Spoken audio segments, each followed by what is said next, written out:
नमस्कार दोस्तों, मैं आपका अपना कवि सत्यम भदौरिया इटावा से।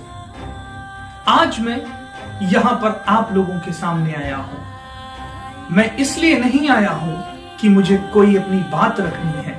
मैं इसलिए भी नहीं आया हूँ कि मुझे आपको अपनी कोई कविता सुनानी है। मैं इसलिए आया हूँ क्योंकि मुझे आज वो कर्ज चुकाना है जो हमारे महाकवि शिशुपाल सिंह शिशु हम पर कई वर्षों पहले चढ़ाकर चले गए।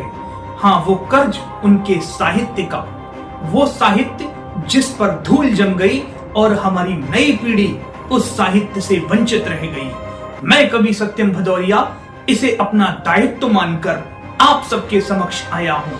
मैंने खुद से वादा किया है कि आने वाले 1 वर्ष के अंदर मैं उनका साहित्य अपने इटावा वासियों और पूरे भारतवासियों को तक पहुंचा कर रहूंगा।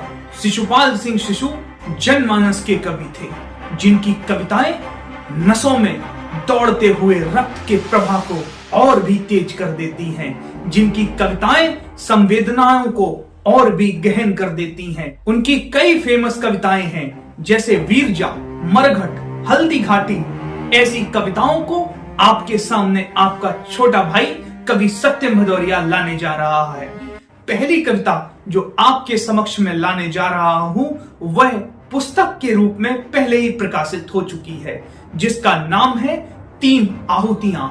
इन 3 आहुतियों में शिशुपाल सिंह शिशु ने उन 3 अमर बलिदानों का वर्णन किया है जो हमारे इतिहास में अमर हो गए। पहला बलिदान उस झाला का जिसने महाराणा तक मुगलों की तलवार नहीं पहुंचने दी।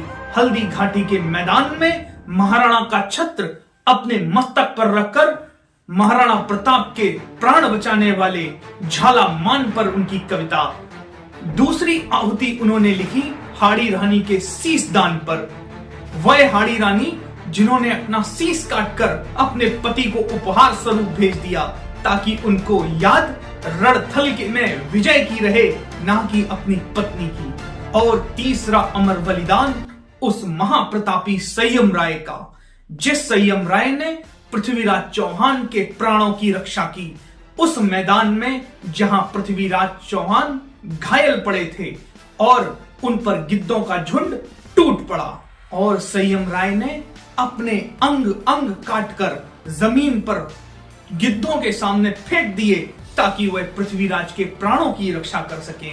ऐसे 3 अमर बलिदान, ऐसी 3 आहुतियां सर्वप्रथम मैं कवि सत्यम भदौरिया शिशुपाल सिंह शिशु जी के शब्द रथ पर बिठाकर आपको इन तीनों अमर बलिदानों के दर्शन करवाने के लिए आया हूं। इस पुस्तक की 3 आहुतियों में से पहली आहुतियां मैं अमर बलिदानी संयम राय की आपके सामने लाने जा रहा हूं। मैं अपना कर्तव्य उदी और इटावा का होने के नाते अपने पूर्वज के प्रति निभाने आ रहा हूं और आपकी भी जिम्मेदारी है कि इटावा के उदी गांव के हर व्यक्ति के पास ये कविता पहुंचे, हर व्यक्ति के स्टेटस पर ये कविताएं हो, ताकि हम इटावा के जन जन तक, इटावा के बच्चों बच्चों तक ये कविताएं पहुंचा सके और उन्हें बता सकें कि उनके पूर्वज महाकवि शिशुपाल सिंह शिशु कौन थे। आपने मेरी बात को इतने ध्यान से सुना, इसके लिए आपका हृदय से धन्यवाद।